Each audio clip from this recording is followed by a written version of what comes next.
Buenas tardes. Vamos a empezar. Ahora les había ofrecido hablar de algunas experiencias de producción social en el medio rural, que realmente se va a ligar con otras presentaciones el lunes. Entonces voy a empezar por hablar de la vivienda vernácula y las enseñanzas que nos puede dar. Y creo que es importante porque ahí hemos perdido el rumbo totalmente en México. Estamos destrozando esa vivienda que le da un carácter muy interesante a todas las regiones de México.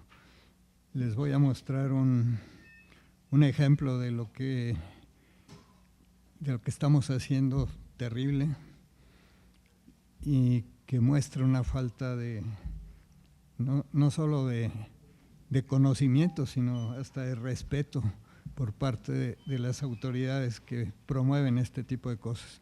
Pero la misma gente lo está haciendo también. Al finalizar de las pláticas de hoy, les voy a presentar un caso donde se supera esta situación con comunidades organizadas. Algo ya les había yo comentado de ellas, pero ir un poquito más a fondo. Si da tiempo, pero creo que no nos va a dar.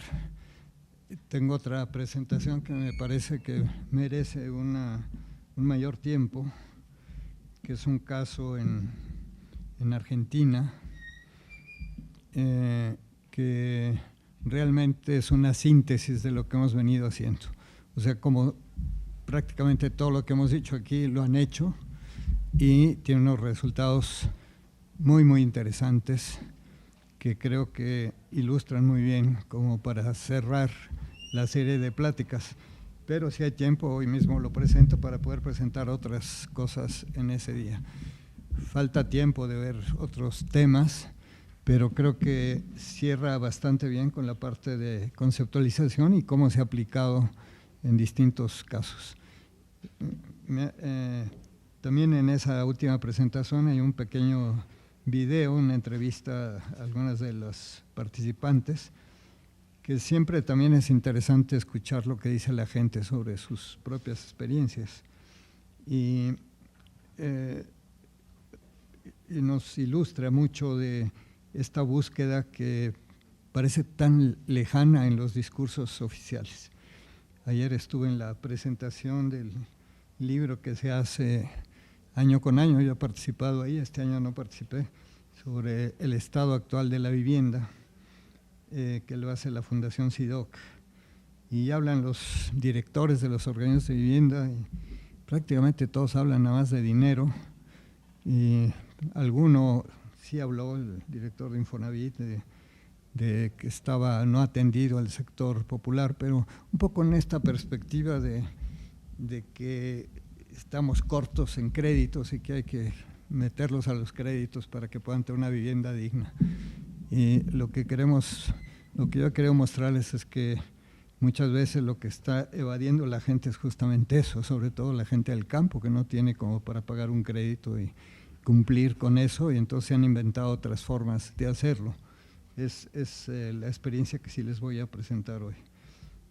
Y el otro caso es muy interesante, el de Argentina, porque también han logrado incidir en la política pública, que es una de las cosas que me hubiera gustado desarrollar un poco más para que conozcan ese trabajo también, lo que se tiene que hacer en las políticas y en los distintos frentes para poder avanzar un poco y poder concretar este tipo de experiencias en tanto, pero que hay que volverlas política pública para que no se queden en casos marginales, heroicos, y lo hemos logrado en el país, lo hemos logrado varias veces, pero siempre el desconocimiento y los intereses operan para a veces destruir lo que se ha logrado, ¿no? Entonces esto es un problema, pero que se va avanzando, constantemente se va avanzando.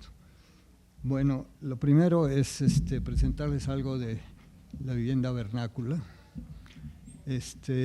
Rudowski, que es quien ha escrito inicialmente sobre este tema de la vivienda vernácula, Dice, la arquitectura vernácula muestra un admirable talento para colocar sus edificios en el contorno natural.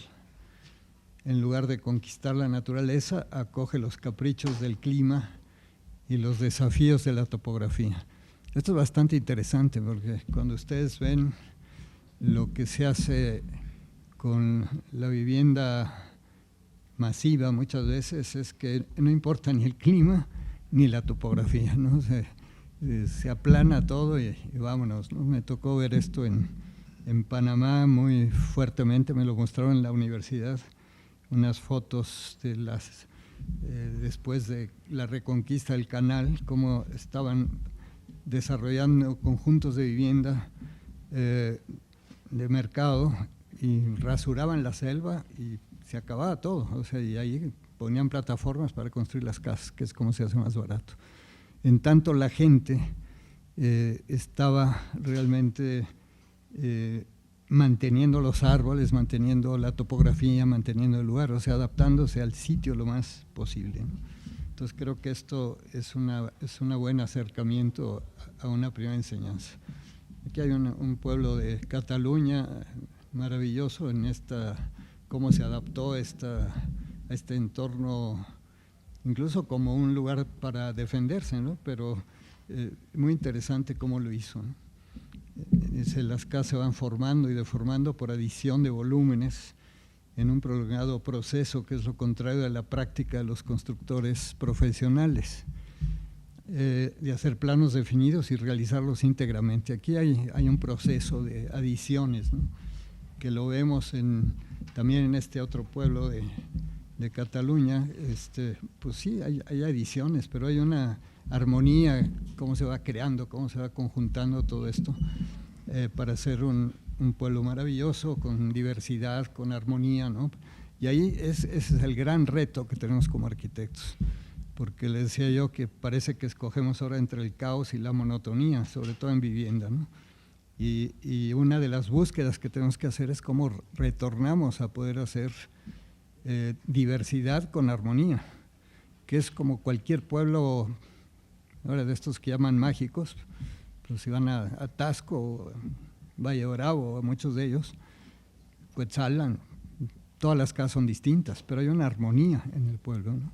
No hay una casa que sea igual a la otra, pero todas tienen ciertos elementos que les dan la armonía, y eso creo que lo hemos perdido totalmente. Miren, este es el mismo pueblo visto desde arriba, el de la izquierda, cómo se adaptó a esa cresta ahí. Y lo que vemos a la derecha es lo que estamos haciendo en los barrios populares, que es lo mismo, pero en un nivel de hacinamiento y de un poco caótico, ¿no? Que es lo que vemos. Pero, en fin, es lo mismo que se está haciendo en los barrios populares. Uno va haciendo, en una entrevista que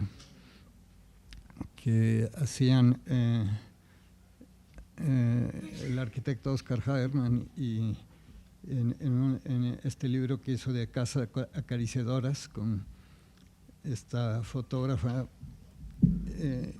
muy famosa, ahorita no recuerdo su nombre, uno va haciendo las cosas conforme va pudiendo, que un baño, que otro cuartito, pero es que mi señor ya no puede trabajar. A lo mejor el día mañana mi hijo crece y hace algunas mejores. O sea, incluso hay una prolongación de la cosa hasta las siguientes generaciones. En el video que les presenté de los 3 casos, ¿se acuerdan de esta señora que estaba pensando en que las escaleras tenían que estar por fuera de la casa para no pelearse con las nueras, y sus hijos tienen 12 años, ¿no? Está realmente planeando la cosa a larguísimo plazo, ¿no? Toda la gente también planifica dentro de sus límites, ¿no? Pero esta es una imagen de todos los barrios de América Latina, unos mejores que otros, unos grises y otros rojos, porque están hechos con ladrillo rojo, afortunadamente, en Caracas o en La Paz, pero aquí son grises y se pintan una vez que está el último ladrillo puesto. Entonces estamos haciendo ciudades grises, pero lo peor es que lo estamos haciendo también en el campo. Antes eran las ciudades, ahora el campo también lo estamos haciendo gris. La gente solo está pensando en hacer casas tabicones y de vigueta y bovedilla, ¿no? Hay una interrelación muy interesante entre la arquitectura y lo popular, ¿no? Hay algo popular en la arquitectura y hay arquitectura en lo popular también. Aquí hay algo que por ahí está en la exposición marcada, esta hermosa casa en Veracruz, en este libro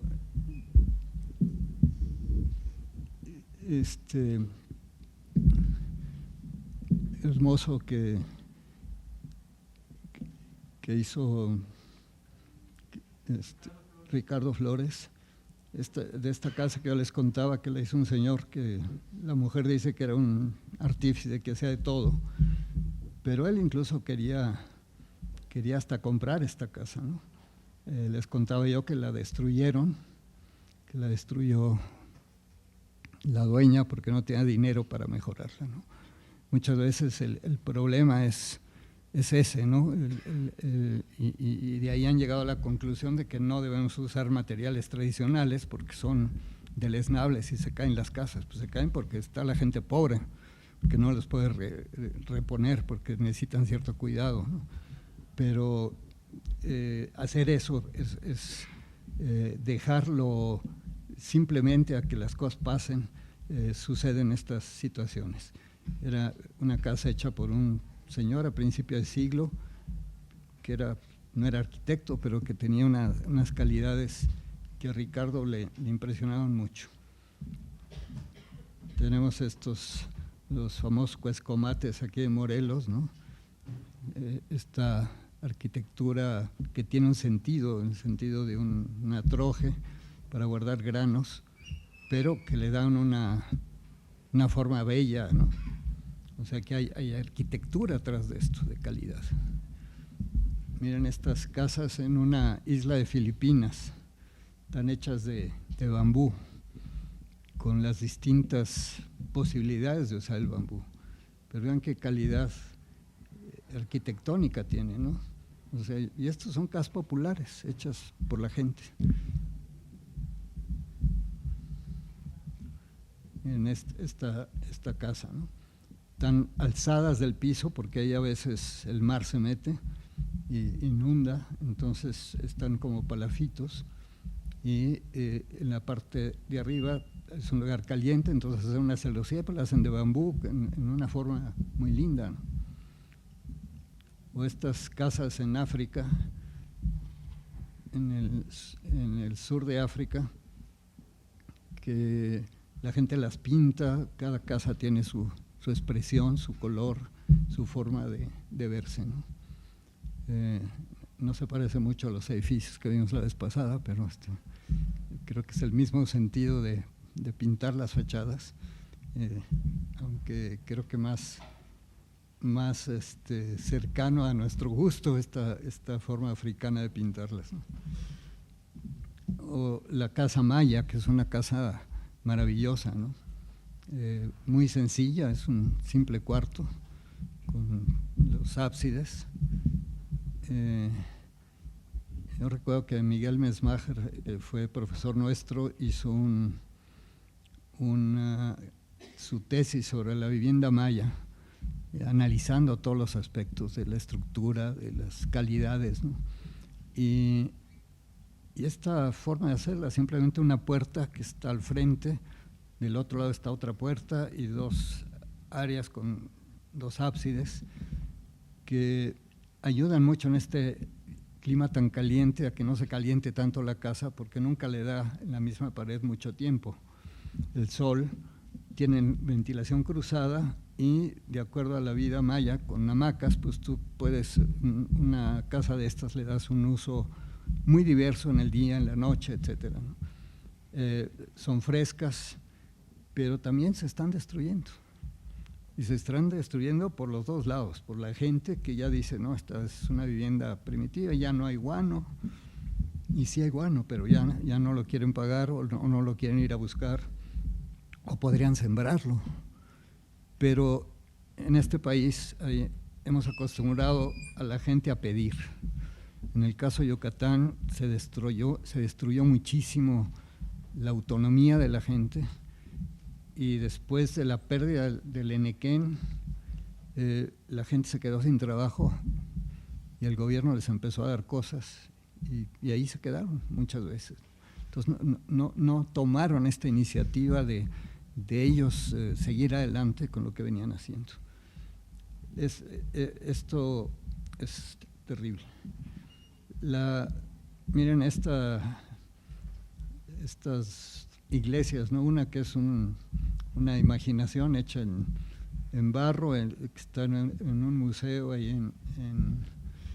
en una ciudad de Yucatán, y en Izamal hay un museíto que hizo el Banamex ahí, y está esta iglesia, y me encontré algo con ese mismo sentido en Tabasco, ¿no?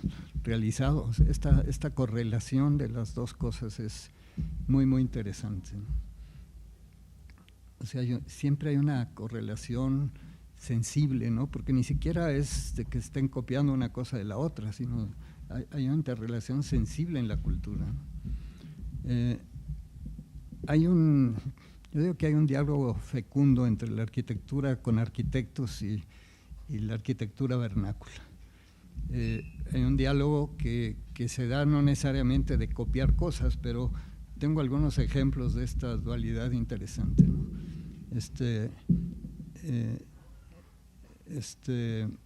Convento también en Yucatán, Maní, y esta casa de Ricardo Flores también. En Ricardo había esta sensibilidad de lo popular. De hecho, su libro habla de esta relación de lo popular con la arquitectura y jamás copió nada. Ahorita les voy a mostrar otras cosas de las que él hizo, que son absolutamente contemporáneas, pero tienen siempre esta sensibilidad hacia lo popular muy interesante, ¿no? Por ejemplo, aquí está la casa de Barragán, y esta casita en un pueblo de Michoacán, que está, pues no hay una relación de copia de nadie, ¿no? Simplemente hay un sentido de los volúmenes de las cosas, de los colores muchas veces.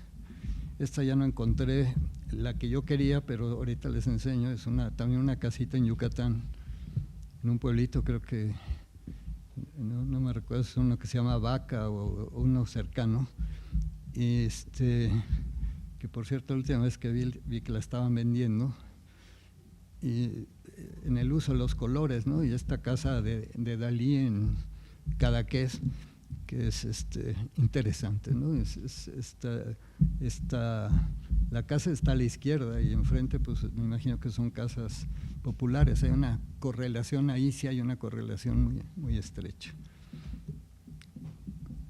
Esta es una casa nueva, hecha en esta maravillosa ciudad de Vieja Guatemala, ¿no?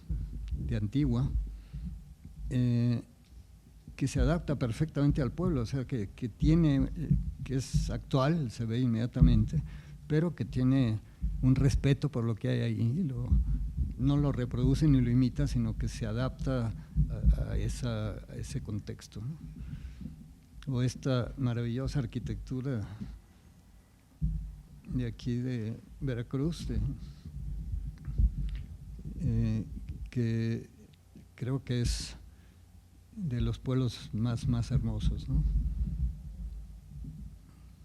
O esto en Argentina, en Buenos Aires, en La Boca, que ya les había mostrado la casa del Caminito, pero esto en el otro paramento lo han pintado pintores actuales, recuperando un poco este sentido de urbano colorido del barrio, ¿no?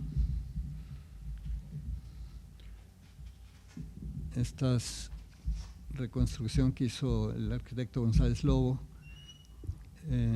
parece que en Sinaloa, Matamoros, después de algún problema de alguna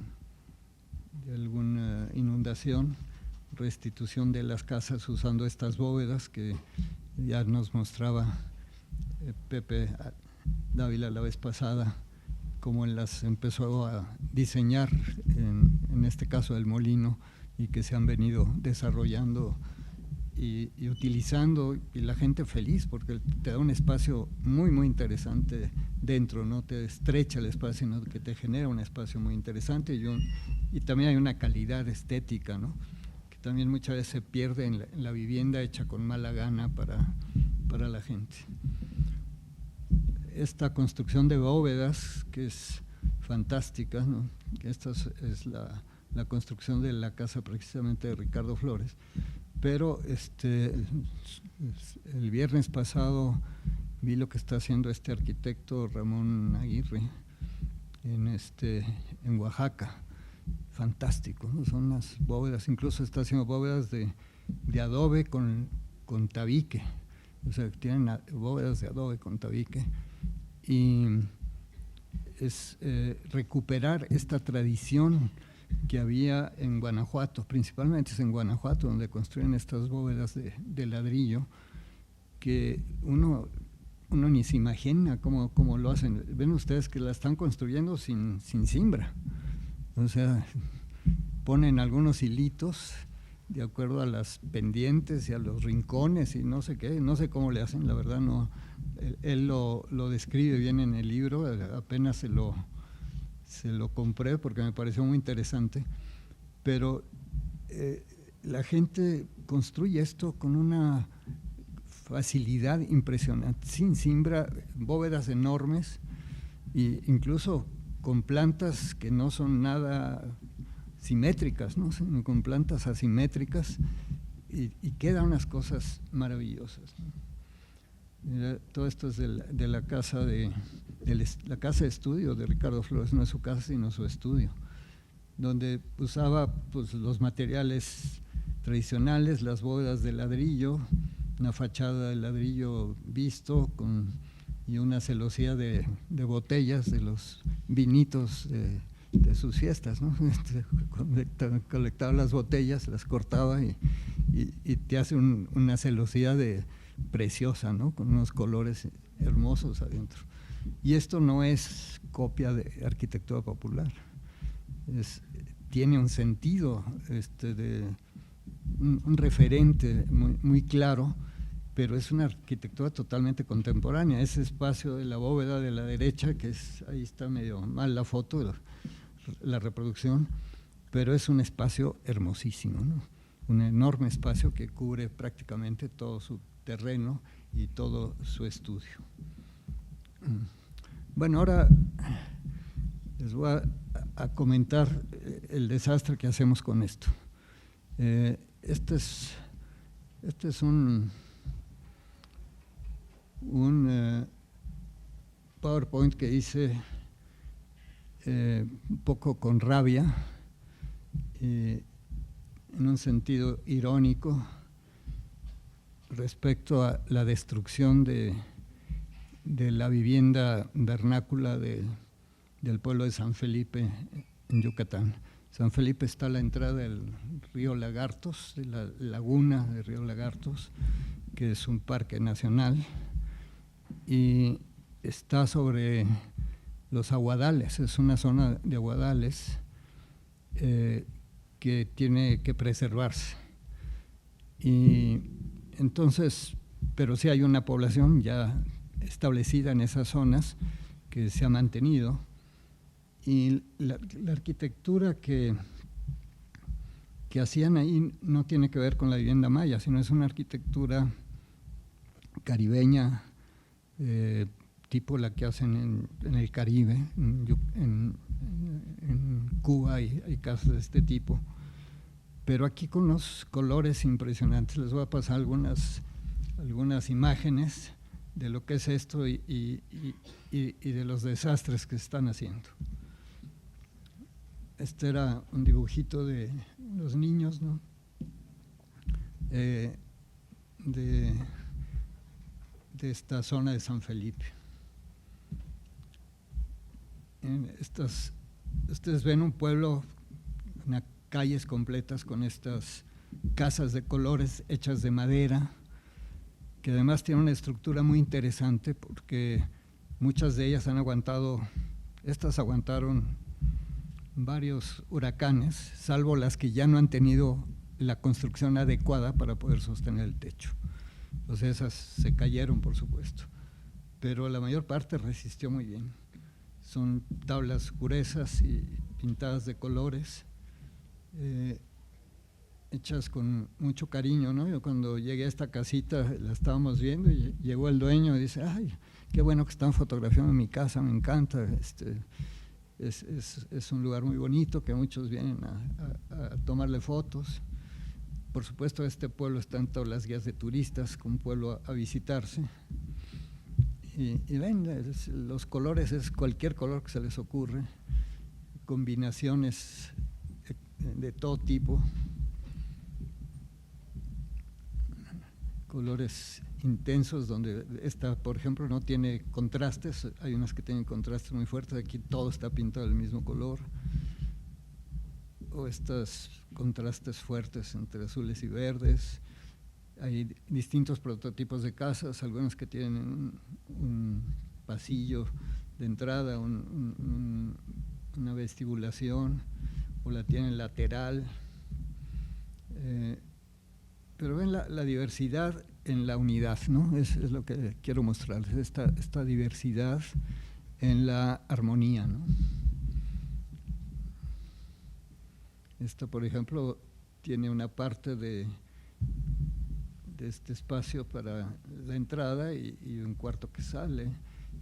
Está lo mismo, o sea, hay distintos prototipos, pero hay cierta unidad en las pendientes de los techos, en el uso de los materiales, y luego la diversidad te la da el color y el tamaño de la casa, cómo está el espacio de vestibulación, etcétera.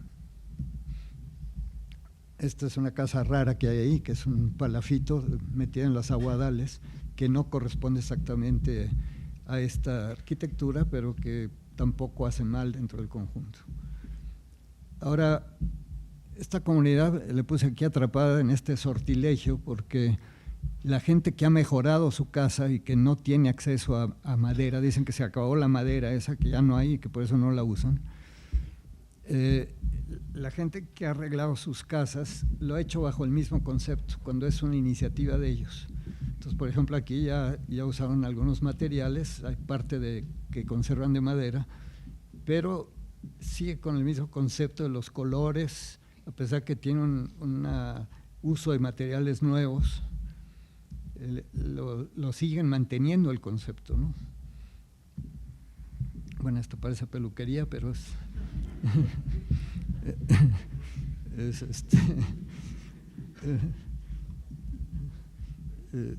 ven este rincón y siempre este espacio que en un clima caliente es fundamental tener ese vestibulación. Esta casa de 2 pisos, por ejemplo, que mantiene el mismo sentido en 2 pisos, que casi todas son de un piso, pero miren la de un lado, miren la del otro. Ahí ven ustedes a la izquierda unos nuevos cuartos hechos de otro material, pero que se incorporan armónicamente al conjunto, ¿no? Bueno, esto es lo que ha hecho la gente cuando mejora su casa. Esta es la entrada a la laguna, y yo digo que pues el asunto es cómo aprovechamos los estragos, cómo se aprovecharon los estragos de Isidoro, de un huracán, para frenar el embrujo, ¿no? Y mira lo que hizo el Fonden, junto a esas hermosas casas. A la caída de una casa la restituye por estos bodoques espantosos que ni siquiera son habitables, que curiosamente la gente no los pinta. O sea, estos llevan desde 2004, creo que fue el huracán, y no los han pintado jamás.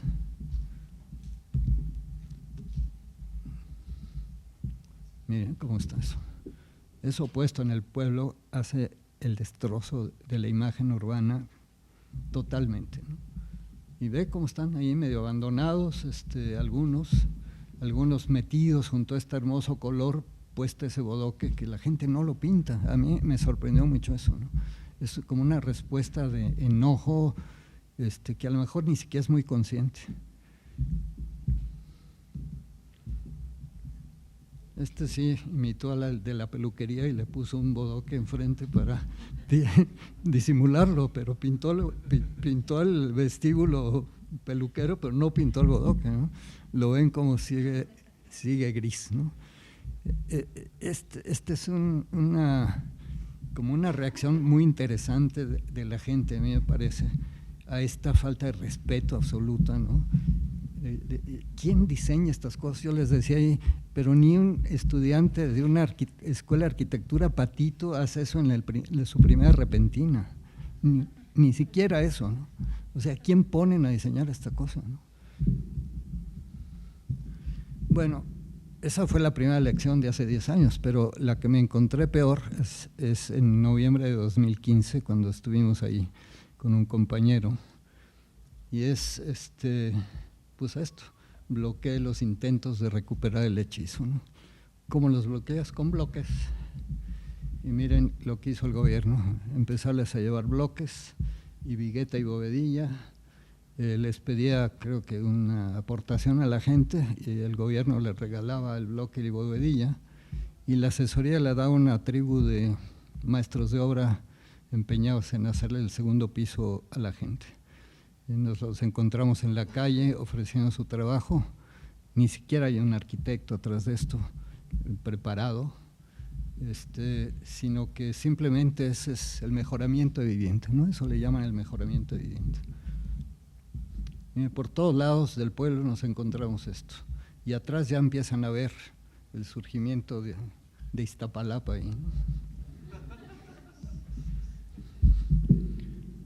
Y ven cómo esta destrucción del paisaje urbano es impresionante, o sea, la falta de la mínima sensibilidad y la mínima conciencia también del pueblo de dejarse hacer eso, porque el pueblo mismo podía haber reaccionado. A mí me sorprende mucho que no reaccionen. Miren esto. Y eso es lo que están haciendo, las casitas que están en la mente ya metidas de la gente, de que esa es la modernidad, ¿no? Que con eso van a mejorar. Se meten ustedes a la otra casa y es un espacio lindísimo, está bien ventilado, está fresco. Estas son un hornito, ¿no? Miren aquí una casa tradicional encapsulada ya para hacer una casa, cuando menos sí la… No dice que la va a pintar, pero cuando le puso un aplanado, ¿no? Vean cómo está encapsulada la casa antigua, ya la están desbaratando, la dejaron adentro para poder seguir viviendo ahí un rato mientras construyen la otra.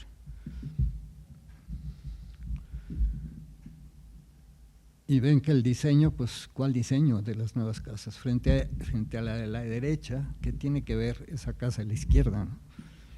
Tiene que ver nada absolutamente, pero además es horrible, ¿no? Miren esa de la derecha, es la falta total de diseño en un lugar caliente, esa mínima ventilación, en un cuarto cuadrado gris que se pone atrás. Ahí está esa hermosa segundo piso. Pero pues ya está muy modernizado el compañero, ya tiene motoneta, camioneta y segundo piso. Y esto lo están haciendo por todo el pueblo hasta llegar a esto. Yo le decía, ¿cómo? A mí me dio mucho coraje, no pude presentar esto en una reunión del Consejo Nacional de Vivienda, pero sí pedí la palabra para decírselo. Estaba el secretario de la CEDU y él es yucateco, Marín, que estuvo ahí un tiempo. Digo, en su pueblo de su estado está este pueblo maravilloso, en todas las invitaciones al turismo a visitarlo. ¿Usted cree que alguien va a querer ir a ver Iztapalapa, 3 horas de Mérida, para ver esto? Cuando menos, si no piensan en la gente, si no piensan en la estética del lugar, siquiera piensan en la economía del lugar, que parece que es lo único que les importa. Y ese es… hice una denuncia ante Incomos de ahí de Yucatán. Me dijeron, no, es que son los son el presidente municipal, pero ya va de salida. Eso no resuelve nada y son los que protegen el patrimonio. El señor con el que hablé protegía los cementerios, que también son muy hermosos, por cierto, pero le interesó nada, o sea, no me hizo caso, y es el de ICOMOS, ¿no? Fui a la universidad, en la universidad se me hicieron caso, me pude presentar esto, se entusiasmaron, pero entraron en huelga, y quién sabe qué pasó. No sé si funcionó algo con el secretario, porque parece que en una segunda visita decían que ya no había tanta construcción.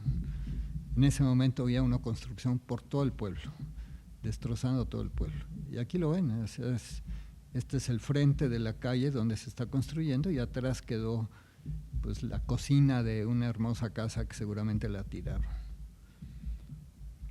Y nos dicen que es el material que resiste. Miren, este es el efecto del huracán sobre una casa de bloques, ¿no? O sea, tampoco ese material nos va a garantizar que la permanencia, ¿no? Entonces les preguntabas por qué hicieron eso, ¿no? Es que ya no hay madera. Oye, si te interesa la calidad de un pueblo, tienes que buscar esa madera donde la haya y llevárselas. No estás llevando el cemento desde quién sabe dónde ahí, no estás llevando las varillas desde quién sabe dónde. Entonces, ¿por qué no puedes llevar la madera y seguir con esas casas hermosísimas, ¿no? Incluso mejorando ciertas cosas, cierta calidad para protegerlas mejor, etcétera. Bueno, entonces lo final es de esta segunda lección, pues garantizar que estos embrujos de este pueblo no salgan del panteón, ¿no? Porque miren qué hermoso panteón. Este es el panteón del pueblo. Y este es lo único que va a quedar de colores en ese pueblo si siguen haciendo lo que están haciendo. Y si ustedes van a Río Lagartos, con dificultad encuentran ya una casa de este tipo, al pueblo de Río Lagartos. Hay otros pueblitos que tienen unas, 2 casas o por allá, una que otra dispersa, de la gente más pobre, la gente que no pudo entrar al programa y poner sus 10,000 pesos, lo que les pedían. Pero en la mente estaba modernizarse, ¿no? Entonces, ¿cómo tomas conciencia de esto y cómo lo trabajas con la gente? Ese es el gran problema, ¿no?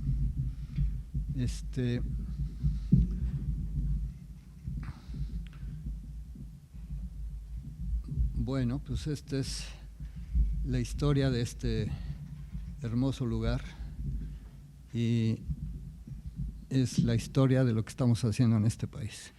No sé qué opinen, me gustaría sus comentarios, alguna pregunta hasta lo que llevamos ahora.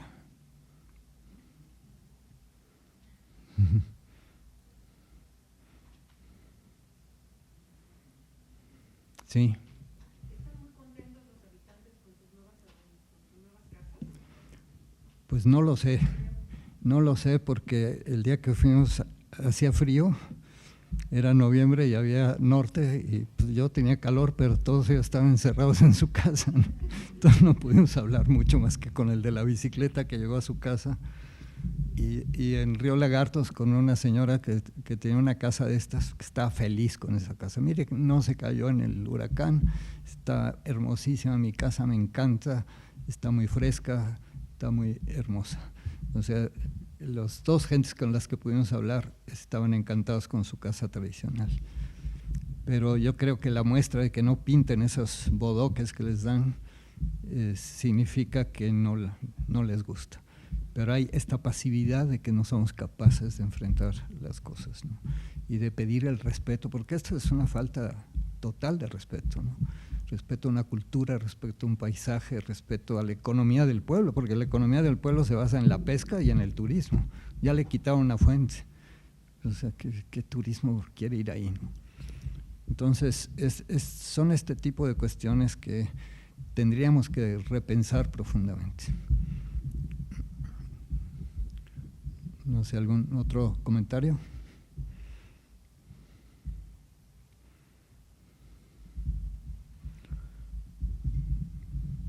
Cualquiera que diga, ¿no? A lo mejor pueden decir que están de acuerdo en que lleguen los bloques, ¿no?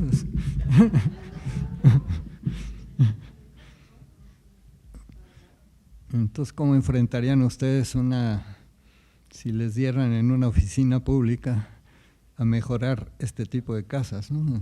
Ese es el reto, ¿sí? Con organización vecinal. Claro, por supuesto, por supuesto, por supuesto. Esa es la única manera. Y es lo que vamos a ver en el segundo caso, que hay organización. Esa es la única manera de defenderse y de poder decir lo que la gente quiere.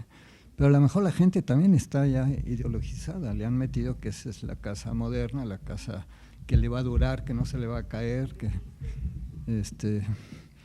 y entonces este ejemplo lo pongo, pero es lo que estamos haciendo en todo el país. O sea, en todo el país estamos acabando con los pueblos maravillosos y ahora estos pueblos mágicos pues, se vuelven mágicos para la inversionista de fuera que empieza a invertir y a destrozarlos también. O sea, también ahí habría que no solo nombrar el pueblo mágico, sino cómo lo cuidas y cómo cuidas que la arquitectura de ese lugar se mantenga, se preserve, se mejore. A mí me da mucha envidia ver muchos de los pueblos españoles, ¿no? Que están tan cuidados, ¿no? Tan cuidados, ¿no? Hay algunos que no. Rudowski en su libro relata la historia de un pueblo muy hermoso que jalaba tanto turismo que empezaron a hacer hoteles y se acabaron el pueblo y quedaban por los hoteles, ¿no? Pero ese es un caso único, ¿no? Pero en general hay un cuidado, esos pueblos tan viejos, tan cuidados, ¿no? Que los ve uno en toda España. Dice, ¿por qué aquí destruimos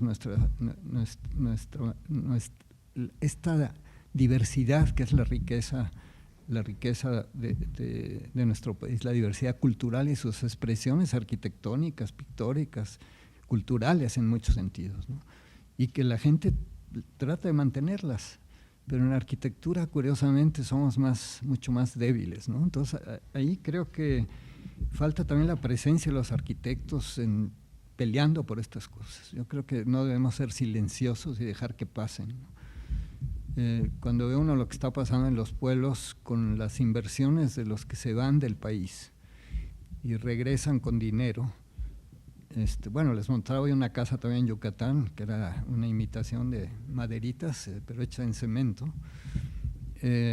Cuando menos era un buen diseño, pero un diseño para Wisconsin o para algún lugar de estos, ¿no? Pero lo que están haciendo, vayan al Estado de México a ver lo que están haciendo en los pueblos, ¿no?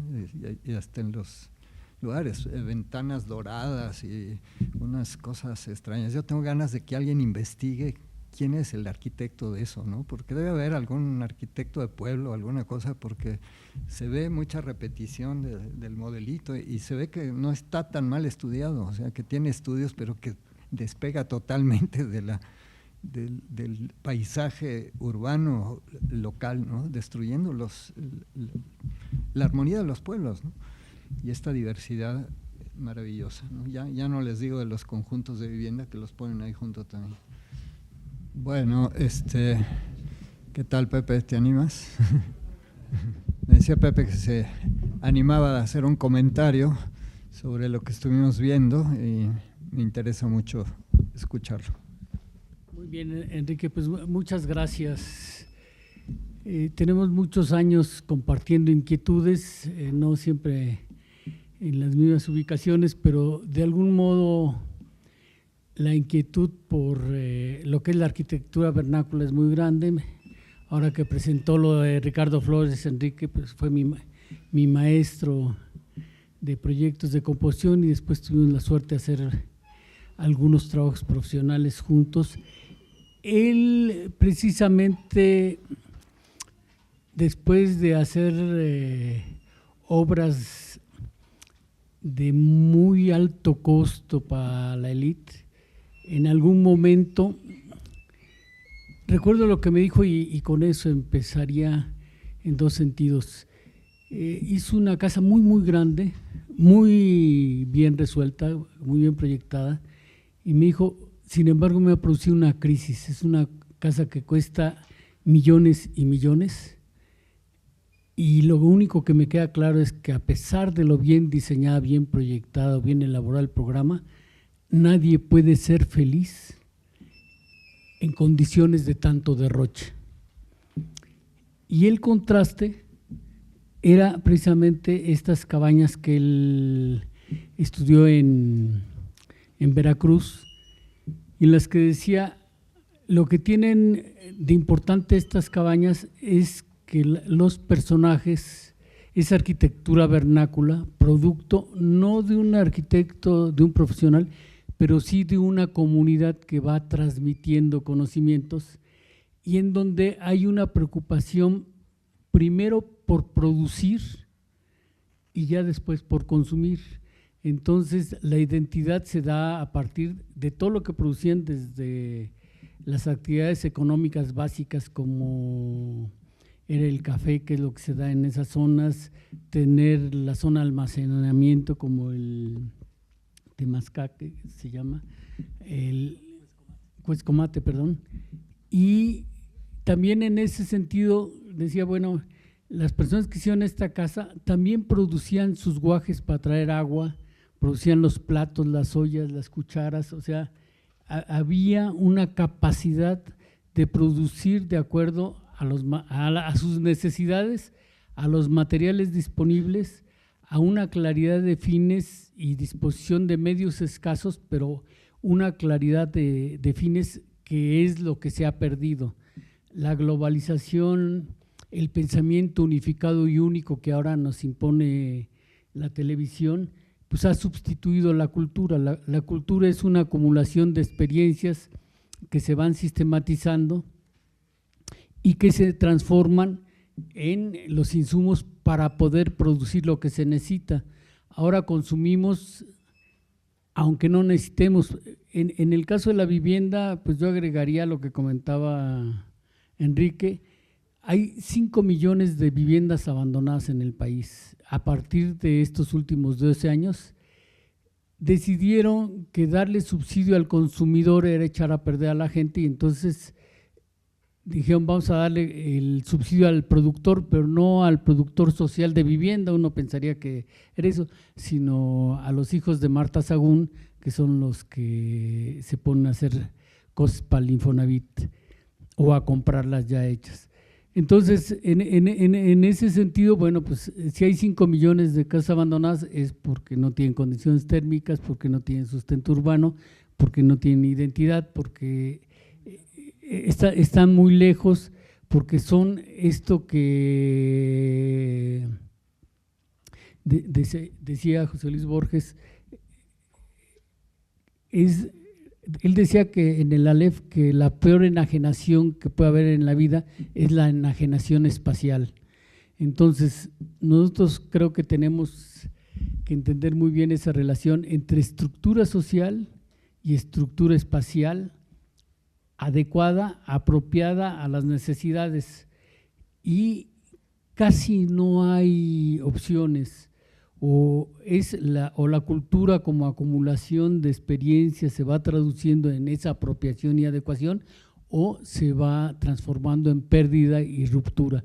Entonces creo que vivimos una época difícil de ruptura, se ha desmantelado la producción agrícola del país, todo lo que es la zona periférica, pues podríamos declararla estado de desastre cultural. Hay el enemigo principal de las reformas que se están haciendo, creo que es en el fondo la cultura. Nosotros acabamos de asistir a Jico, a un pueblo muy cercano a Jalapa, y todo el mundo estaba preocupado, como decía Enrique, por la declaratoria de pueblo mágico. Entonces lo que estuvimos viendo era algo muy curioso y racista. El pueblo mágico era la calle principal, donde estaban todos los comercios de artesanías, de todo, en donde étnicamente, el origen étnico pues de la mayoría de los comerciantes eran españoles. Y los que producían muchos, desde el café hasta las artesanías, vivían en las afueras, que eran en condiciones muy similares a las que nos enseñó Enrique, porque ya no, como en primer lugar se les expropió el territorio, entonces es un amontonamiento en las orillas sin trazo urbano, sin sustento urbano, y en el que además tienen que trasladarse en condiciones muy difíciles al centro de Jico o a Jalapa. Gran parte de su jornada de trabajo se desgasta en traslados improductivos, pero fatigosos. Y el pueblo mágico, pues es el pueblo de casas grandes con lotes de 30 por 30. Los indígenas están en las orillas en casas como estas que mostraste de 4 por 4 de tabique gris, sin pintar, sin nada, pues porque les resulta totalmente ajena. Decía Enrique que qué podríamos hacer, por eso me interesaba participar y se me hace difícil, porque creo que lo primero sería tomar conciencia de que vivimos un desastre cultural y que ante una emergencia de ese tipo pues tendríamos que organizar casi trincheras culturales para poder remontarlo. Creo que sí se puede, pero tendría que ser a partir de esa toma de conciencia. Perdón que ya me excedí mucho. Muchas gracias y regreso a mi lugar. Sí, yo creo que algo que sí tenemos que hacer como arquitectos es también defender estas cosas, ¿no? Yo creo que no podemos callarnos. Me sorprende que los colegios nunca se meten mucho en proteger estas cosas. En fin, es una tristeza. Yo creo que podíamos hacer mucho mostrando que hay otros caminos. Esta experiencia que les voy a presentar un poco está en esa perspectiva. Es un caso en la Sierra Norte de Puebla. Ya les había yo presentado el mapa de la Tosepan y ahí les marcaba yo dónde está trabajando Copevi, que es otra zona que también está organizada, no más que es otra organización. Está la UNITONA, que es la Unión de Indígena Totonaco y Náhuatl de esa zona, y dentro de esa unión hay una organización que se llama Ciudemac, de comunidades indígenas unidas en defensa del maíz y de nuestra cultura. Entonces, ellos están organizados para defender su cultura y el maíz. Y son 15 comunidades nahuas y totonacas de los municipios de Tepetzintla, Tetela de Ocampo y Zacatlán de las Manzanas. Es esa zonita de ahí. Básicamente donde hay más comunidades, que son 12, es en Tepetzintla. En Tetela nomás hay una y en Zacatlán hay 3 comunidades. Pero son en total 15 comunidades que están organizadas trabajando esto. Ellos están organizados para generar procesos de desarrollo comunitario, respetando tanto su cultura, sus usos, sus costumbres y su forma también de entender la vida. Entonces, esta forma de entender la vida que tiene mucho que ver con este concepto del buen vivir que han desarrollado, digo que lo han sacado a la luz las comunidades indígenas aymaras y quechuas de Sudamérica, pero que de hecho preguntándole a las comunidades indígenas de México, ellos también tienen ese concepto. Es este concepto, de ahí viene lo del amor a la madre tierra, ¿no? A decir la tierra no se vende, la tierra es un bien común, pero es un concepto de vivir en armonía entre nosotros, con la naturaleza, que eso es lo que es muy importante, que aporta este concepto. Y también dice uno de los pensadores aymaras, vivir en armonía también con lo que no vemos, con nuestros abuelos, con lo que es tu cultura, es lo que has heredado de tu cultura, ¿no? Que no quiere decir que la cultura no evolucione, al contrario, una cultura para que esté viva evoluciona, pero no se niega, sino que se desarrolla. Pero vivir en armonía es algo muy, muy interesante y este grupo está un poco en esta misma tendencia sin haber hablado del buen vivir precisamente.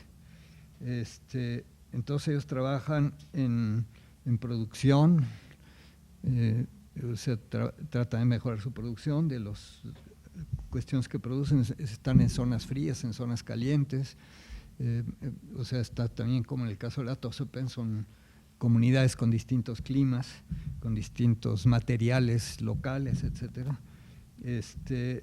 Quieren hacer el desarrollo y gestión comunitaria, el desarrollo de la comunidad y la gestión comunitaria, organizarse, ¿no? Lo que decía la compañera. Lo fundamental es estar ahí organizados, cuidar la madre tierra, luchar por los derechos de los pueblos indígenas y fortalecer su organización. Esos son sus objetivos principales. Y bueno, y en este proceso muy amplio de cuestiones, se metieron a trabajar vivienda pues empezaron en el 2010, me parece, a construir, sí, en 2010, con la asesoría de Copevi. Ellos pidieron asesoría, pero han estado asesorados en todo lo que están haciendo también. Pero en esto pidieron la asesoría de Copevi, y hasta 2010 habían hecho 132 viviendas y siguen trabajando ahí en la zona, ¿no? Por supuesto que al preguntarles cómo querían su vivienda, también la querían de bloque y de cemento, de esta cosa, ¿no? Sólidas, como le dicen, casas de material, ¿no? Es como si el otro no fuera material, pero le dicen casas de material. Y hubo un trabajo de toma de conciencia que hicieron los compañeros de Copevi, en parte pensando, bueno, es que ustedes se van a endeudar, ¿con qué van a pagar la deuda? Es la primera cosa, ¿no? Son comunidades pobres,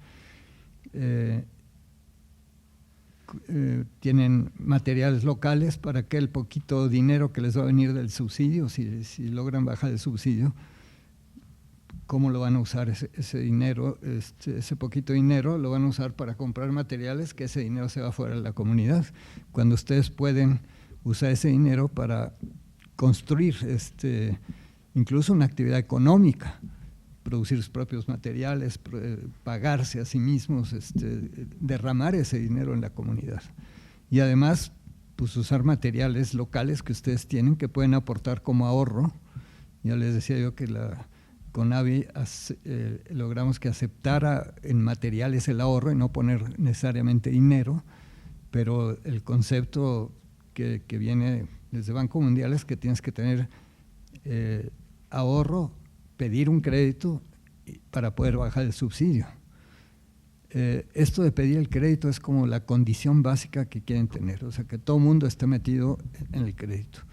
Y esto tiene mucho que ver con este concepto de financiarización de la economía, que en general quieren que todo el mundo esté metido en la banca. La banca es la que está ganando en todos estos procesos, y como una segunda ganancia, porque no es la banca tradicional que te prestaba, sino son créditos que incluso si los pagas antes tienes un castigo. El chiste es estar pagando interés. Entonces el asunto aquí era hacer conciencia un poco de esas dos cosas, la parte económica, la parte ambiental también, y la parte técnica, ¿no? De que pudieran usar materiales locales. Que está con la señora y el niño, que está ahí junto a ellos, es el arquitecto que pues se compenetró tanto de la comunidad que se casó con una de las compañeras locales, ¿no? Entonces quedó absolutamente compenetrado, muy entusiasta, y le mete muchas ganas al asunto. Bueno, aquí lo vemos, entre otras cosas, recordándoles cómo hacer adobes, porque ya se habían olvidado de hacer adobes, ¿no? De hacer adobes de calidad, porque hacer adobes cualquiera los hace, pero adobes que resistan, que estén bien hechos, que estén bien. Entonces, volver a recuperar esta práctica, tuvo que haber una enseñanza, un proceso que después también siguió con la construcción de una casa modelo, una casa escuela le llamaban, que probaron ahí los distintos materiales, las distintas formas de construir para poder demostrar la tecnología que iban a utilizar y pues que la gente viera la calidad que se podía obtener con esto, ¿no? Y cómo se protegía el adobe. Ustedes ven que el adobe está colocado después de la cimentación y de subirla hasta cierto nivel con piedra para que el adobe no quede al ras del suelo y no se corroa ahí. O sea, cosas tan sencillas como eso, pero que se han olvidado y que la gente pone el adobe pegado a la tierra y ahí es donde cuando viene un sismo se caen porque está todo erosionado, ¿no? Entonces todo esto lo estuvieron practicando con ellos y ya la gente quedó bastante convencida. Entonces pusieron a hacer sus materiales, pero aquí decidieron una cosa muy importante.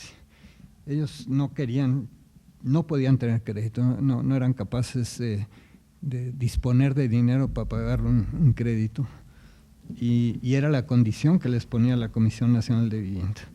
Entonces dijeron, bueno, pues vamos a hacer nuestros materiales nosotros, a trabajar lo más que podamos en la construcción, en todo esto, el concepto de ayuda mutua, que ellos no manejaban este concepto, tampoco es el tequio y la faena es para actos colectivos, aquí es más bien la mano vuelta, es lo que le llaman en las comunidades indígenas, ¿no? Yo te ayudo a ti hoy y tú me ayudas a mí después, ¿no? Y hay esa práctica en las comunidades indígenas que también se utilizó en este caso. Esta cuestión de no pedir el crédito los asustó mucho porque finalmente era una condición que pedir el crédito. Entonces es una condición que incluso yo lo que escuché ayer en la presentación de este estado actual de la vivienda es que había que meter a la gente a crédito, ¿no? Que teníamos muy pocos en relación al conjunto de la gente de este país, que teníamos que meter a más gente a los créditos. Pues eso es un interés de los bancos, pero aquí le decía yo el otro día, el crédito, la palabra crédito es creer, ¿no? No es igual a financiamiento. El banco te presta porque cree que le vas a pagar. O sea, le das cierta credibilidad porque te investiga a ver cuánto dinero ganas y no sé qué. Pero aquí pues era creer unos en otros y apoyarse, ¿no? Entonces no pidieron el dinero, no pidieron el crédito. Y todo lo hicieron con ayuda mutua. Es gente que sabe usar las manos, que sabe construir, etcétera. Pero aquí se incorporaron las mujeres, los niños, todo el mundo a trabajar, ¿no?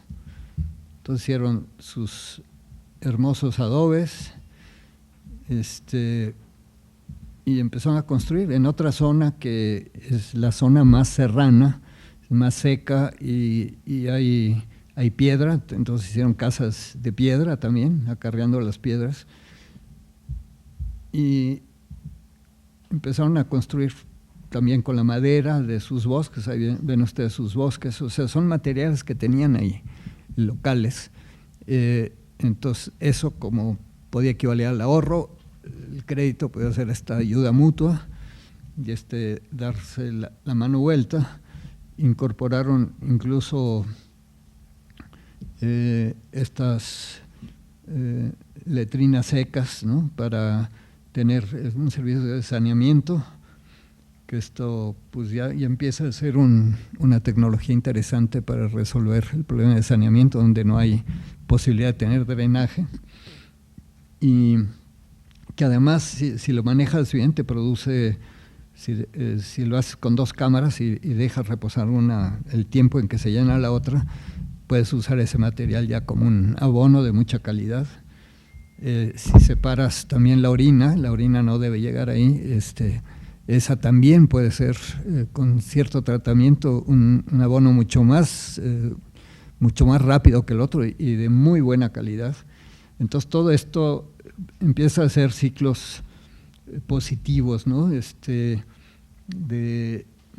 Ecológicos. Entonces también esto lo incorporaron.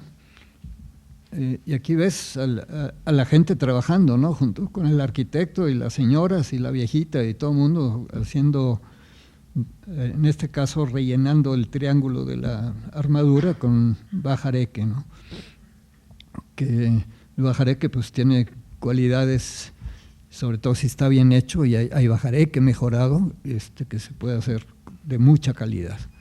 Entonces, no hay que deleznar esto, ¿no? Actualmente, como les comentaba, en este análisis que hicieron del rezago de la vivienda en México, pues decidieron que las casas que se caían eran de adobe y eran de materiales de este tipo, pero no lo relacionaron con la pobreza, sino lo relacionaron con el material y prohibieron usar esos materiales. Ahorita hay una pelea muy fuerte de los productores sociales, los que están metidos en la red de productores sociales, porque están trabajando en el campo y están usando materiales locales y no les dejan, ¿no? Está la Comaco, que es esta confederación, no sé cómo se llama, de madera, de vivienda de madera, que hacen un concurso cada año, o cada cierto periodo, cada año, cada 2 años, de vivienda de madera. Eso se empezó, creo que van en el 8º o 10º concurso. Hace poquito lo presentaron acá, el concurso se hizo aquí en las instalaciones donde está diseño industrial, y realmente hubo cosas muy interesantes, pero no los dejan. La casa de bambú que hizo esta chica para la Tosepan, tampoco la dejan, a pesar de que le dieron el premio, ¿no? Entonces, porque ya no se usan esos materiales. Entonces se han estado uniendo para pelear por esto. El viernes pasado en la UAM, Jorge Andrade, les comentaba yo, hizo este encuentro de universidades y de gente que está trabajando con materiales locales, y hay unas cosas fantásticas, cosas que están haciendo en Chiapas que me sorprendió muchísimo. En la universidad hay otro arquitecto, ahorita no recuerdo bien su nombre, que está haciendo realmente cosas muy interesantes con las comunidades, con materiales locales.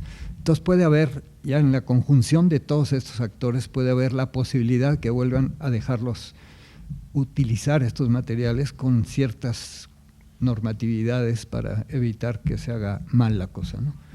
Pero es una lucha, ¿no? Bueno, ellos lo hicieron, miren qué calidad de lugar podían producir, ¿no? Produjeron viviendas de cerca de 60 metros cuadrados. O sea, gente bastante pobre que hace una vivienda de cerca de 60 metros cuadrados y que puede crecer. O sea, lo hicieron porque es para lo que alcanzaba el subsidio que podían obtener con lo que podían ellos poner. Y miren qué lindo hace en el paisaje, ¿no? Es una adaptación al paisaje, hay diferencias, algunas usaron piedra en unas zonas, en otras el adobe, el bajareque para los rellenos. Algunas casas las hicieron combinando piedra con adobe, etcétera, ¿no? Mira, esta, por ejemplo, es una casa de piedra también, que es muy, muy bonita solución. Y aquí combina piedra con adobe, es otra solución. O sea, también incluso esta cuestión muy interesante, aquí la gente vive dispersa, ¿no? Y aquí en estos lugares es imposible que entre un negocio de producción de viviendas masivas. O sea, vas a producir 2 casitas acá, 3 allá. Les contaba yo que lo que habíamos logrado en el gobierno anterior es que le pusieran, el último año de gobierno, que siempre le ponen más dinero, le habían puesto 1,000 millones a la producción social, de los cuales se pudieron utilizar 780 más o menos, porque cortaron los suministros por el cambio de gobierno, y se pudieron producir 30,000 acciones en todo el país con eso. Muchas de ellas generalmente rurales, y se pudo trabajar en 640 localidades. Entonces, esto tiene una penetración justamente donde no penetra el negocio. O sea, es una penetración de la gente, trabajando en forma dispersa, ¿no? Con comunidades organizadas generalmente. Entonces se pueden hacer este tipo de cosas. Aquí, como les digo, habían logrado hacer hasta el 2010 132 casas, pero sigue el proyecto. Yo no sé cuántas más han hecho actualmente, ¿no? Hay mucha gente de las comunidades que se entusiasmó al verlo, pero además rescatas el negocio de hacer de hacer las tejas, de acarreo de los materiales. Incluso ellos ya están queriendo hacer una empresita de esto para poder vender algunos servicios a la comunidad. Aquí ven pues, la gente contenta de poder tener una mejor casa, una casa digna, hecha por ellos, con el orgullo que les da poder haberse apropiado de esto, ¿no? Entonces esto es simplemente un ejemplo, ¿no? Un ejemplo de lo que se puede hacer cuando se trabaja en serio con la gente. La gente puede tomar las decisiones si le damos la retroalimentación, la información necesaria, si se le da tiempo a la toma de conciencia y no nomás le vamos a preguntar cómo quieres tu casa, porque te va a decir cómo la quiere, ¿no? La quiere de bloque y de concreto. Esto no pasó en el caso del Atosepan. En el Atosepan, que han hecho 10,000 mejoramientos desde que se abrió el programa de producción social en la CONAVI, habían mejorado 10,000 mejoramientos de sus socios. Ahí es otra escala, es una escala grande, pero casi todo se hizo con bloques y con techos de concreto. Muchos de ellos llueve muchísimo, son techos planos, están colándose el agua porque no tienen para estar impermeabilizando. O sea que tampoco es la gran solución. Muchos de ellos tienen problemas de este tipo, ¿no? Entonces, ahora con esta casa que hizo esta compañera de bambú, pues ya hay interés en que puedan algunos hacer su casa de esa manera. CONAVI lo que les dice, no usen puro bambú, sino por favor metan material sólido en las bases, y se puede hacer una combinación de materiales también. Y eso tal vez sea mejor solución que hacer toda una casa de madera o hacer toda una casa de bambú. Pero ya hicieron una experiencia de este tipo y puede ser que más adelante tomen un camino distinto al que venían haciendo, ¿no? Pero estas experiencias son las que van enseñando el camino que se puede tomar y demostrando que se puede hacer, que no es cierto que no se puede hacer y que pueden ser buenas soluciones, ¿no? Bueno, yo no sé, aquí tenemos poco tiempo para presentar el otro caso, pero no sé si tienen alguna pregunta, alguna observación hasta ahorita. Mira, yo creo que COPEBI venía apoyando esta organización en otras cuestiones, ¿no?, de organizativas, y empezaron a ver que necesitaban mejorar sus viviendas, pero realmente estaban muy precarias, ¿no? Y entonces, pues ya tenían el contacto con la comunidad y simplemente empezaron a trabajar con ellos, ¿no? Ahora, aquí fue la gente joven de COPEBI, que lo cual me dio mucho gusto, ¿no?, que fueron la gente joven, la chica que se metió en esto y ahora es la directora de COPEBI, y otro compañero que tiene un poco más de edad, pero también es uno de los jóvenes ahí, ¿no? COPEBI tiene 50 años y ya de los viejos que estuvimos al inicio, no queda ninguno, ¿no? se han sucedido generaciones, pero la gente más joven es la que se metió a hacer esto y realmente con muy buen resultado. A mí me pareció muy interesante.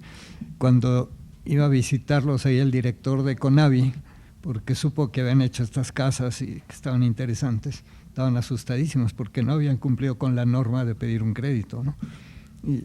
Pero llegó el director de CONAVI y dice, oye, qué maravilla, están las casas, ¿no? Esto sin crédito y con el subsidio y el trabajo de la gente y los materiales locales logramos el asunto. Pues esto lo tenemos que imitar en otros lugares, ¿no? Pero cuesta muchísimo trabajo en las políticas públicas porque atrás de ellas está Hacienda, que quiere que todo el mundo entre al sistema financiero, ¿no? Pero en fin, ese es algo que hay que seguir peleando. Bueno, en cuanto a cómo se trabaja con la CONAVI, yo conozco básicamente nada más el trabajo en Puebla Y sí, tampoco estoy muy de acuerdo con que se les solicite, o sea, se les obligue casi a solicitar un crédito, ¿no? Muchas veces pues no tienen, por eso están pidiendo el subsidio, ¿no? Pero al menos en Puebla creo que hay que diferenciar mucho el crédito que se les da, bueno, al menos de los que yo sé, se les da a través de una cooperativa, o sea, Sí, bueno, son sí. cooperativas y no financieras, ¿no? Sí. Ahí lo que se hace es, ¿cómo se dice? Bueno, la gente tiene que ahorrar, o sea, se propicia el ahorro y no solo se les da el dinero como lo podría dar una financiera, que no importa si tienen para pagar, ellos los quieren endeudar básicamente. Los intereses sí, o sea, sí se llevan una ganancia, pero también los intereses son un poco más bajos. Y eso sería en una financiera que es Caja de Pac. En cuanto a la Tosepan, yo había escuchado que muchas veces, como se les da en conjunto a una comunidad el apoyo, no necesariamente tienen que dar pedir el crédito, o sea, si como en estas viviendas, si logran construir su vivienda y no necesitan el crédito, tampoco los hacen, no los obligan para solicitar el crédito. Eso sería en cuanto a, bueno, yo sí, como lo repito, no estoy muy de acuerdo en que se solicite, que se tenga que dar un crédito, pero al menos en las cooperativas pues se propicia otra cosa y los intereses son más bajos. Sí. Y también, por ejemplo, en la fotografía, en donde la última fotografía que vemos, o sea, a lo mejor es un proceso muy largo y no se construirán muchas viviendas, pero aquí se ve el trabajo y esa comunicación bilateral, ¿no? Y esa retroalimentación. O sea, aquí la gente no solo está ayudando a construir, sino está adquiriendo cierto conocimiento y se está apropiando, ¿no? Seguramente ellos lo van a poder, pues al apropiarse del conocimiento, pueden aplicarlo, ¿no? Y a lo mejor ellos van a tener nuevas soluciones a sus viviendas, pero también pues el arquitecto se retroalimenta del conocimiento que estas personas tienen, ¿no? Sí. Entonces yo creo que pues esto es un buen trabajo y me gusta, aunque quizás es un poco lento, ¿no? Porque no se puede resolver masivamente y bueno, al menos en la ciudad, no tanto en lo rural, pues ese es el problema, ¿no? Que es un problema masivo, pero no se puede resolver de manera masivamente como lo quisiera hacer, no sé, Casas Geo y todos ellos, ¿no? Entonces, bueno, ese es mi comentario. A ver, yo te voy a comentar varias cosas. En efecto, yo creo que tú hablas de la experiencia Mejoremos, ¿no? Lástima que no pude presentar la experiencia, no me dio tiempo de incluirla en el número de sesiones.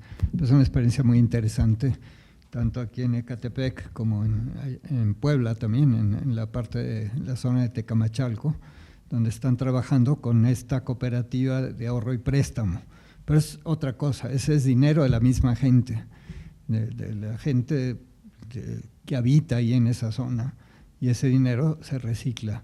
El dinero que usa la Tosepan cuando da crédito es de su caja popular de ahorro y préstamo también, que tiene actualmente 30,000 socios. O sea, es una escala que no me digas que no hay escala, y hay escala y han mejorado 10,000 viviendas, siendo comunidades indígenas muy pobres. O sea, ahí le han dado escala. A escala de su comunidad, por supuesto que le han dado escala. El otro, pues,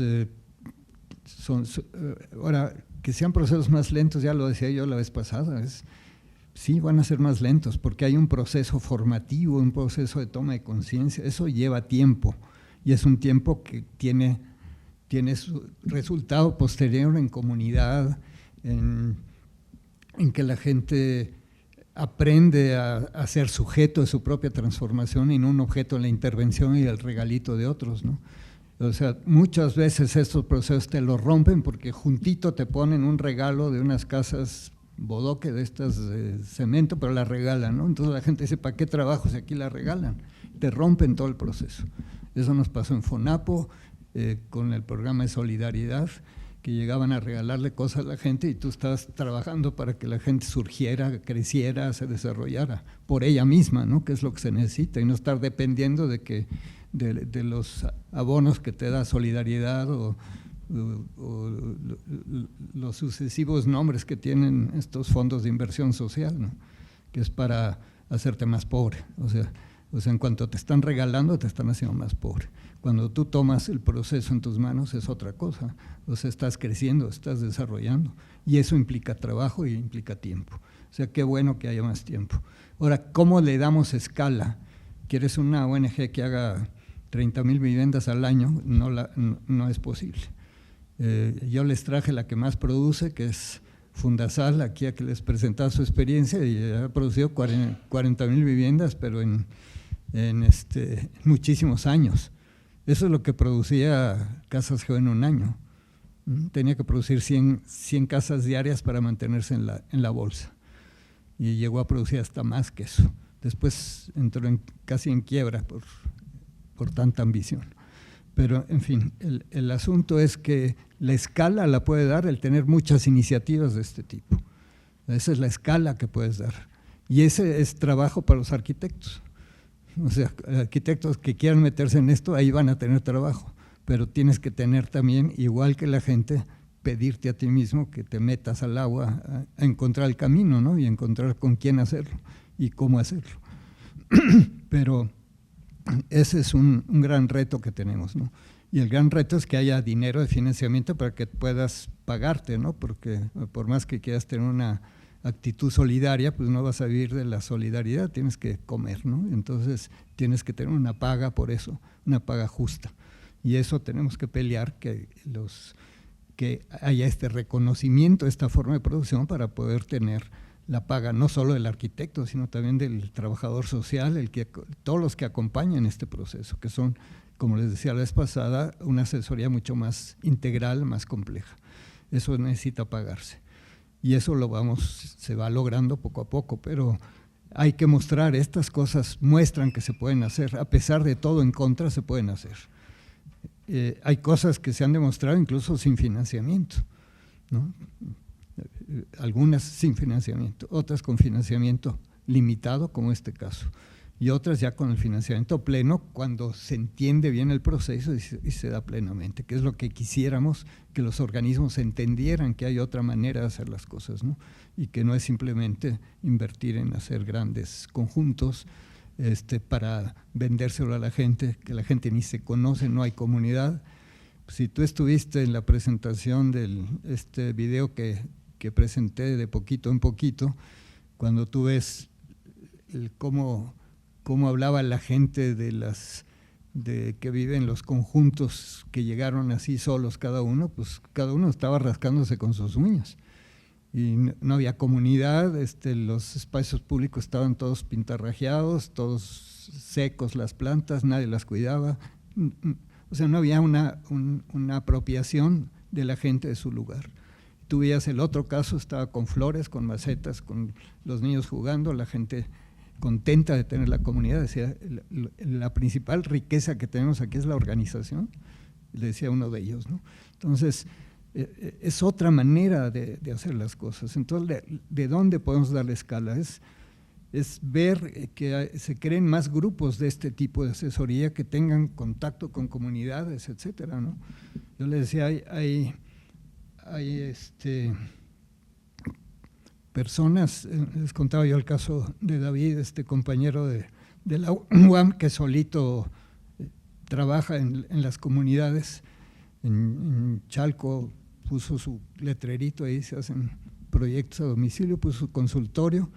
El otro día me lo encontré en la reunión del viernes pasado y me dicen, no sabes qué bien me ha ido, ahorita vengo de Tijuana, me llamaron allá para transmitirle mi experiencia a otros compañeros, y hay mucha gente que está empezando a hacer lo mismo que yo y lo tiene registrado, tengo tantos miles de seguidores en las redes sociales, él solito, o sea, si él solito lo ha hecho, ¿qué podemos hacer si nos juntamos y hacemos equipo con otras gentes? Se puede hacer, el chiste es aventarse, ¿no?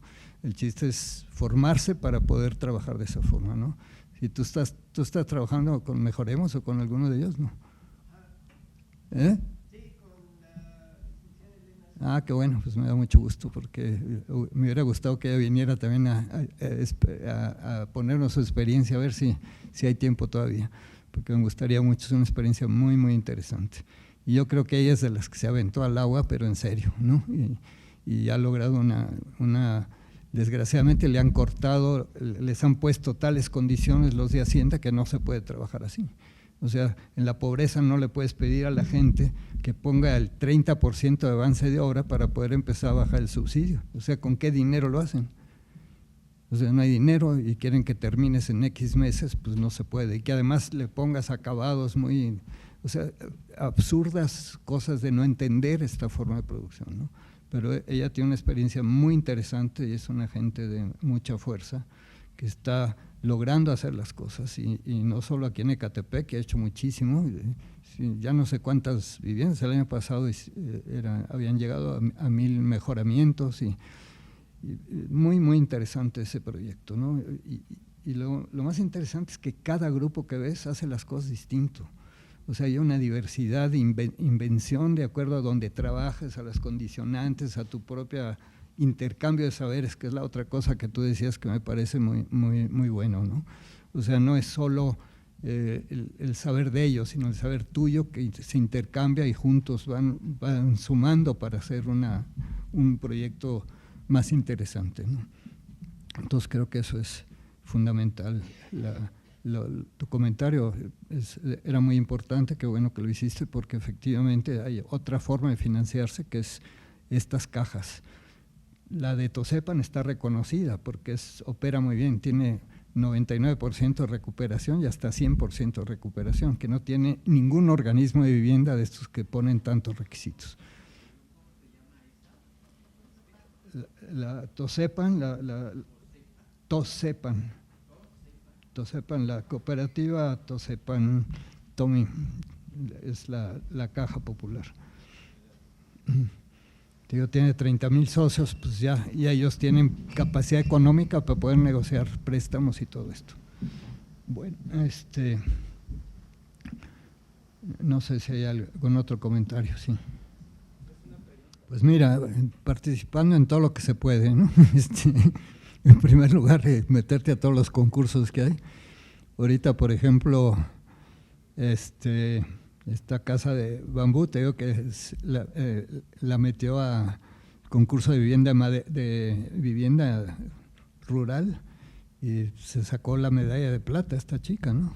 Y con eso ya la llamó Infonavit y quieren ver qué se puede hacer ahí, ¿no? Esperemos que no quieran hacer prototipos de eso, sino que realmente quieran trabajar con la gente. Isabel Hastings, que va a venir la próxima vez, lo mismo, también se metió a hacer las cosas como pudo, sin financiamiento, pero está peleándolo, ya se cansó un poco, pero también tiene ya un par de premios, está ahorita seleccionada para los casos ya del premio mayor de vivienda, el premio Habitat, que es el premio de más prestigio mundial, está en los finalistas. Igual que el otro caso que traigo aquí, de Argentina, está de los finalistas, yo creo que lo va a ganar además, porque es un caso fantástico, ¿no? Entonces, pero te dan premios, pero no te apoyan, ¿no? Esa es la cosa más, pero ayuda para poder presionar las cosas, ¿no? O sea, es una manera de empezar a presionar que las cosas sucedan, ¿no? La otra cosa, pues, es la negociación de políticas públicas, o sea, lo que yo les digo, cuando vas a contracorriente de las tendencias, pues eso es parte de la teoría del caos. O sea, en el borde del sistema se complejiza todo. O sea, si tú te pones a contracorriente, ya estás en el borde del sistema y se te va a complejizar todo. Vas a tener que les vuelvo a repetir esto porque es como sucede, tienes que negociar con muchos actores y sobre todo en el gobierno, con muchos actores. El caso otro que les traigo es muy interesante en eso, cantidad de organismos públicos que han metido a trabajar para ellos y han logrado leyes, y eso les permite ya tener el apoyo, ¿no? Y en eso hay una buena experiencia ahí en algunos grupos argentinos. Aquí también hemos logrado cosas, hemos logrado hacer hasta la Política Nacional de Vivienda, hemos logrado construir FONAPO desde esa perspectiva.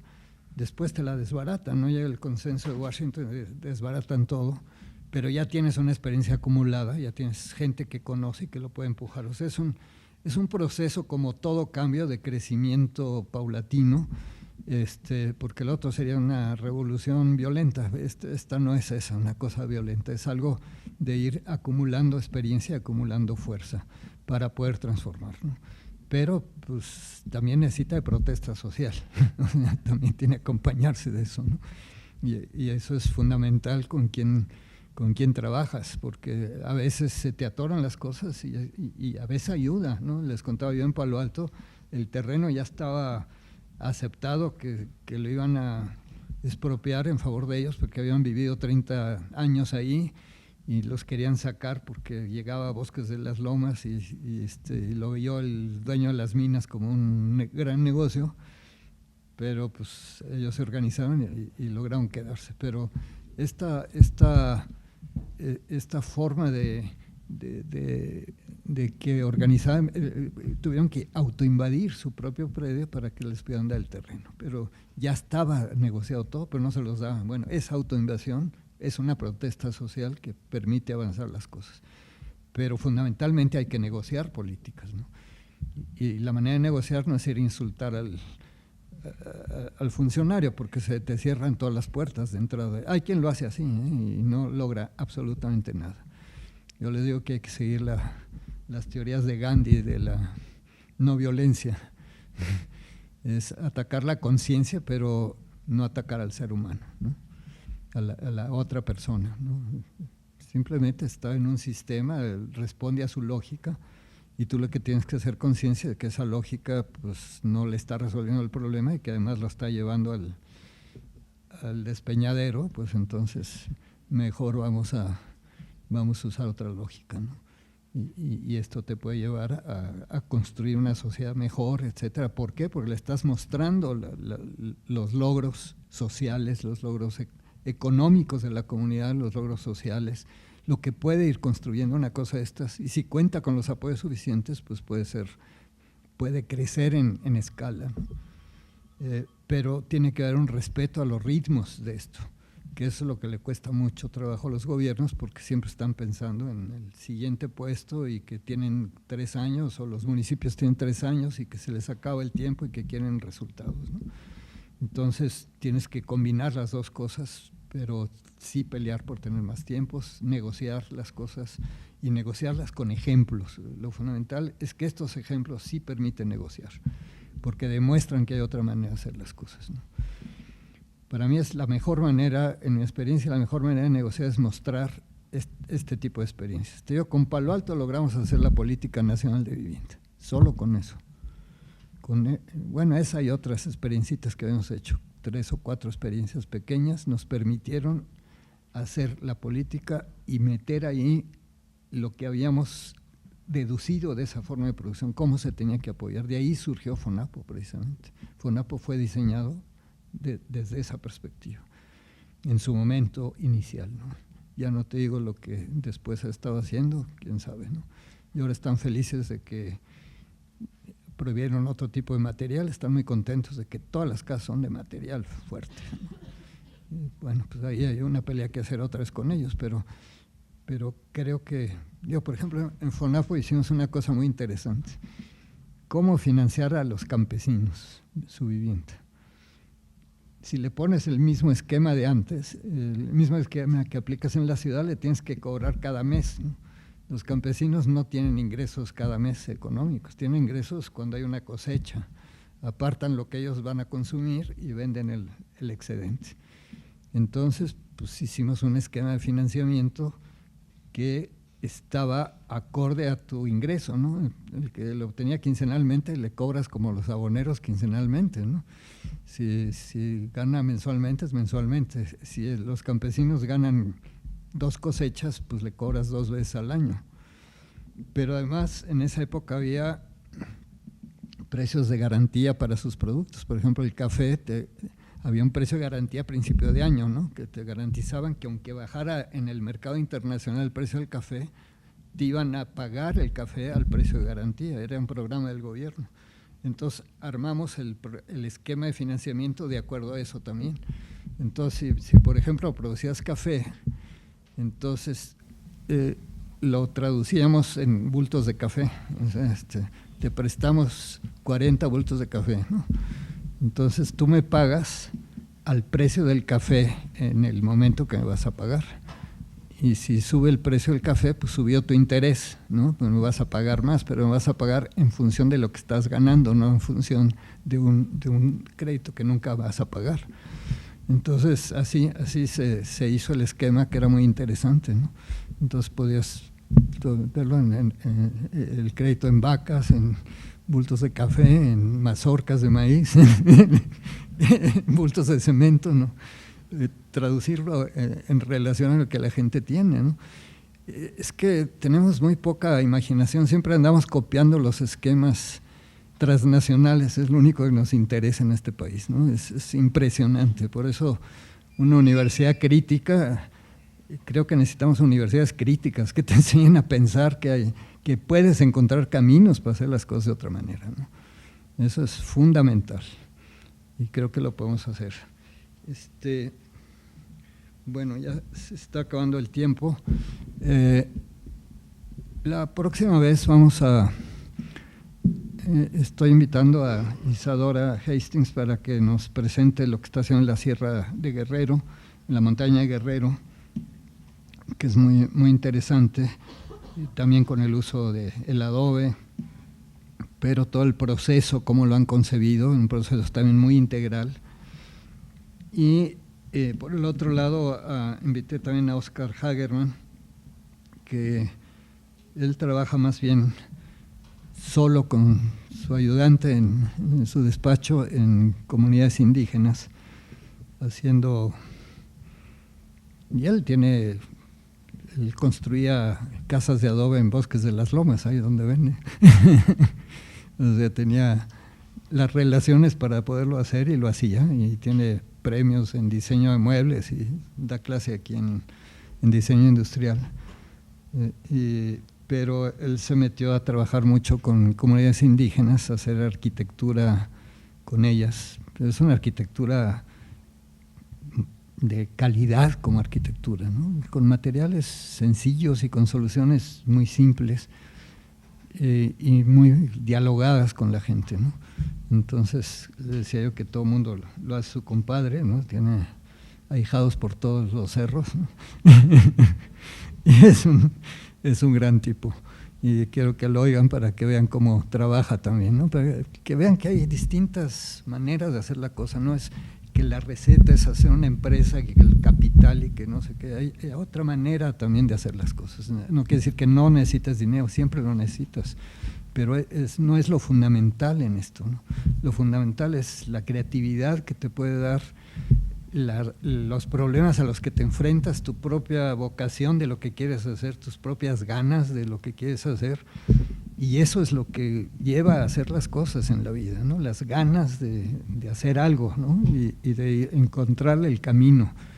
Y yo creo que cuando tienes eso en mente puedes hacer muchas cosas. Cuando estás atenido no se puede, pues no se puede, ¿no? En este caso que les voy a presentar, los argentinos cuentan ellos que fueron a ver una senadora para que poderse hacer del terreno que estaban pensando que necesitaban restituir a los mapuches, ¿no? Y la senadora les dijo, eso es imposible, no se puede hacer. Pues lo hicieron. Y en este caso sí sabían que era imposible y a pesar de eso lo hicieron, ¿no? Así que yo creo que hay que tomar mucha confianza en las cosas que hacemos en la vida, ¿no? Porque de otra manera no estamos pues no tenemos posibilidad de hacerlas cuando quieres cambiar este mundo, ¿no? Cuando te adaptas a lo que hay, pues es otra cosa y es más fácil. Pero justamente lo que nos está pasando en este mundo es que esta adaptación nos está llevando al desastre, ¿no? Y cada día hay más violencia, más desencanto, más flojera. Me ha encantado que estén aquí atentos y que incluso se hayan sentado en las primeras filas, porque llegas a las clases aquí en las universidades, se sientan atrás a chatear con la novia y o a echarse la siesta ahí después de la comida. Y después que no tienen el menor entusiasmo de las cosas, ¿no? ¿Por qué? Porque no te lo está dando, la manera de vivir actualmente no te lo está dando, no te da esperanza, ¿no? Por eso muchos chavos ni quieren estudiar o se meten a la universidad para pasar el tiempo, no les importa pasar de año. Entonces, creo que tenemos una responsabilidad como universitarios, ¿no? De pensar que podemos transformar este mundo, de que tenemos que tener una visión crítica, una visión fuerte, y que tenemos ilusiones y que las podemos llevar a cabo. Eso es lo que es importante. Esas ilusiones, si las tenemos, las podemos llevar a cabo. Eso es lo que es fundamental. Cuesta trabajo, ¿eh? Eso sí. Pero hay más alientos que frustraciones, les puedo decir, ¿no? Aunque algunos ya quieren colgar la toalla, se les abre la posibilidad y al rato ya estás en otra perspectiva, ¿no? Tampoco quiero ilusionarlos de que no cuesta trabajo, por supuesto que sí. Y algunos pues no pueden resistirlo, ¿no? A veces lo podemos resistir más quienes hemos tenido la posibilidad de estudiar y tenemos algunos recursos con que defendernos. Puedes hacerlo más fácilmente que alguien que tiene que mantener a la familia, que le pagó los estudios y que está en crisis y que ni modo, tiene que tomar 2 trabajos y ya no pudo, ¿no? Hacer lo que quería, pero muchas veces lo único que hizo es posponerlo y después lo va a pelear y lo va a hacer, ¿no? ¿Cuánta gente encuentras que a los 60 años se metió a terminar la carrera en la que soñó y se mete estudiante? Hay gente que lo hace, ¿no? Entonces, qué padre. Eso es lo que tenemos que pensar, ¿no? Pensar en positivo, ver estos ejemplos. Lo que he querido es mostrarles ejemplos de distintas cosas que nos muestran que hay otra manera de hacerlas y que se puede hacer, ¿no? Aún en condiciones de tanta pobreza como estas comunidades, ¿no? Bueno, pues entonces eso vamos a ver la próxima vez a estos 2 compañeros, y también quiero que perciban que cada uno de los que hemos hablado, el caso que les he presentado son casos muy diferentes, y eso también nos da algo muy hermoso, que es la diversidad, que la estamos perdiendo a una homogeneidad espantosa. Esta diversidad de acciones, diversidad de soluciones que enriquecen el mundo, ¿no? La diversidad cultural es igual que la diversidad ambiental, es la riqueza de la naturaleza y la riqueza de la sociedad es la diversidad. Y estamos homogeneizándonos. Es una manera de controlarnos, ¿no? Tenemos que reaccionar a eso, ¿no? La manera de controlarte es homogeneizándote la vida. Todos piensan igual, todos toman Coca-Cola, todos sueñan en lo mismo y todos pensamos igual, ¿no? Eso es lo que queremos. Hasta decían que se acabaron las ideologías y se acabó, ya todos pensamos igual, pensamiento único, ¿no? No hay cosa más aburrida. ¿Qué mundo más aburrido vamos a hacer si todos pensáramos igual, ¿no? Entonces tenemos que oponernos al aburrimiento, a divertirnos. Bueno, estos 2 casos van a ser muy interesantes también. Y voy a dejar el otro que traía para hoy, para hacerlo con calma el último día, porque me pedían un poco esta línea de actividades que hay que hacer, que nomás la presenté ahí muy borrosa, pues se las puedo presentar un poquito más desglosada y después ver cómo la aplicó este grupo argentino y qué ha logrado, ¿no? Y que lo está logrando porque están en pleno proceso, ¿no? Pero es muy interesante una comunidad hecha de indígenas mapuches con gente sin techo, criolla, que deciden vivir juntos y producir algo juntos. juntos pero no revueltos, que eso es lo bueno, ¿no? Bueno, compañeros, pues muchas gracias. No sé si hay algo más.